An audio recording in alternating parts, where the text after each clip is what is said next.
Bonjour, ici Micheline Bourque. Je suis au congrès ICF 2019. Je viens à la rencontre de personnes extraordinaires. Je suis avec moi une des personnes qui a animé ce matin un atelier. Il s'agit de Mireille Nadeau. Donc Mireille, prenez un moment, dites-nous qui êtes-vous et que faites-vous? Je suis d'abord et avant tout une passionnée qui est coach professionnel certifié. Je me spécialise dans le développement du leadership, donc je travaille avec des gestionnaires et des leaders de différents niveaux depuis de nombreuses années. Et quand je dis que je suis une passionnée de l'humain, donc une passionnée de l'évolution de la conscience, de l'évolution des comportements humains dans les organisations. Et tout ce qui m'amène à réfléchir, à lire et à intervenir dans ce contexte-là me rend rempli de gratitude. Parmi tous les invités du congrès, parce qu'il y en a quand même un certain nombre, votre atelier est vraiment quasiment une reproduction du thème du congrès. Donc, nommez-nous votre atelier et expliquez-nous qu'est-ce que vous avez fait ce matin avec cet atelier-là. Oui. En fait, l'atelier se voulait d'abord et avant tout, le titre, c'est l'éthique au cœur des systèmes ouverts et humains, donc d'où le lien avec le thème du congrès.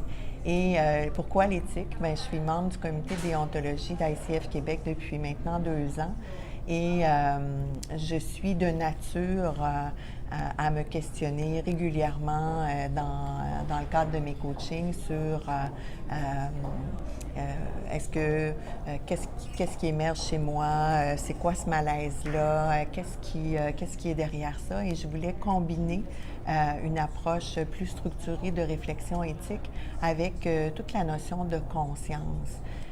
Parce que en quoi une plus grande conscience du coach dans sa relation de coaching, dans sa relation avec son client, peut contribuer à élargir la conscience justement du coaché et des personnes concernées dans son environnement. Dans mon cas, c'est dans les organisations.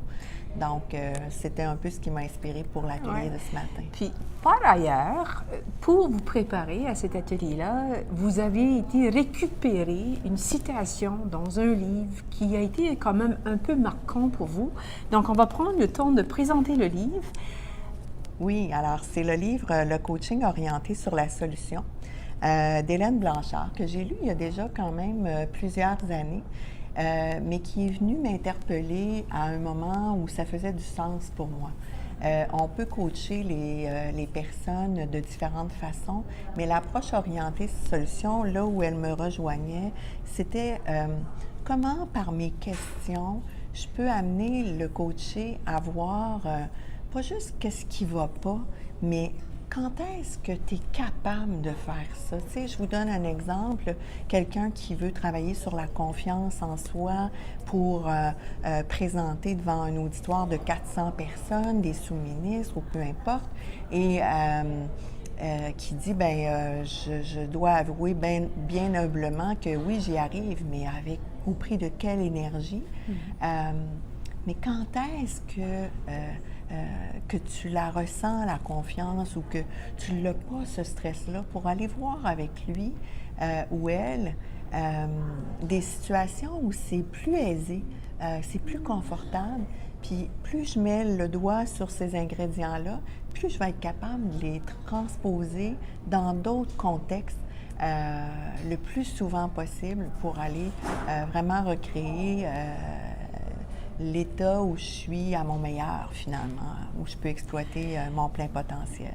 Vous avez mentionné le mot conscience. On en a beaucoup entendu parler via Gilles Brouillette, dont vous êtes une fan, j'entends dire. Oui, non seulement une fan, mais j'ai eu le privilège d'être formée par Gilles pour donner moi-même un contenu leadership conscient et transformationnel que je diffuse auprès de gestionnaires depuis maintenant 6 ans. Donc, je me suis approprié ces contenus-là.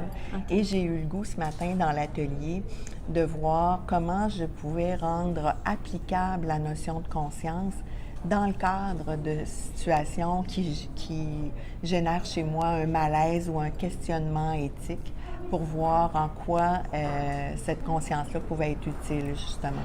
Parce que dans ce livre-là, entre autres, la fameuse citation dont on parlait, que je résume dans mes mots, mais on dit c'est à partir du moment où la personne voit les choses différemment qu'elle peut commencer à agir différemment. Donc, souvent, en coaching, on se bouscule à aller rapidement dans la transformation de l'agir sans nécessairement toujours prendre le temps de voir qu'est-ce que cette personne-là aurait besoin de voir différemment pour être capable, après ça, de retrouver ses moyens, ses ressources et ses capacités. Donc, comme coach, on a nous-mêmes cette réflexion-là à se poser parce que pour être capable d'élargir la conscience de notre coaché, de quoi suis-je pas conscient pendant le coaching? Et par exemple, ce matin, on voyait de quoi suis-je pas conscient chez moi. Donc, en quoi, moi, pendant que le client me parle, pendant qu'il se passe des choses dans son système, dans son organisation, pendant ce temps-là, à mon insu, je suis en train de créer une réalité subjective par mon vécu, par mes croyances, par mes valeurs. Je suis en train d'être heurtée parfois dans certaines valeurs auxquelles je crois. Je suis interpellée de différentes façons et ça vient déclencher chez moi des émotions. Mais ces émotions-là, c'est souvent moi qui me les déclenche parce que je suis prise dans ma propre réalité subjective en lien avec le fait, par exemple, qu'il vient de me parler que son patron a une relation d'adultère, par exemple, avec quelqu'un dans l'organisation. Bien, quelle place ça prend dans mon écoute? Quelle place ça prend dans ma présence auprès de ce coaché-là? Est-ce qu'il s'est passé quelque chose dans ma vie personnelle la veille qui fait que, oups, moi, ça m'a déclenché émotivement et donc je suis plus dans ma pleine présence au client? Ça peut être plein d'autres choses aussi c'est très intéressant et justement, ça m'amène à vous poser la question, s'il y a des gens qui veulent vous connaître davantage, est-ce que vous avez un site web? Comment est-ce qu'on peut entrer en contact avec vous? Oui, bien tout à fait. J'ai le site Internet propulsionleadership.com. Donc, vous avez là autant mon profil que les services que j'offre et tout ça. Et au-delà du site Internet, bien, je pense qu'il n'y a rien de mieux qu'une belle et franche conversation pour pouvoir mieux découvrir et découvrir les atomes crochus, tout effectivement. Donc, une belle recommandation de lecture, Le coaching centré sur la solution par Hélène Blanchard. C'est un livre qui a été écrit en pas 1900, mais en 2012, donc un livre quand même relativement récent, donc un contenu qui dure. Alors, merci beaucoup pour cette suggestion, cette belle continuation, puis surtout un beau congrès. Merci beaucoup, Micheline. Au revoir.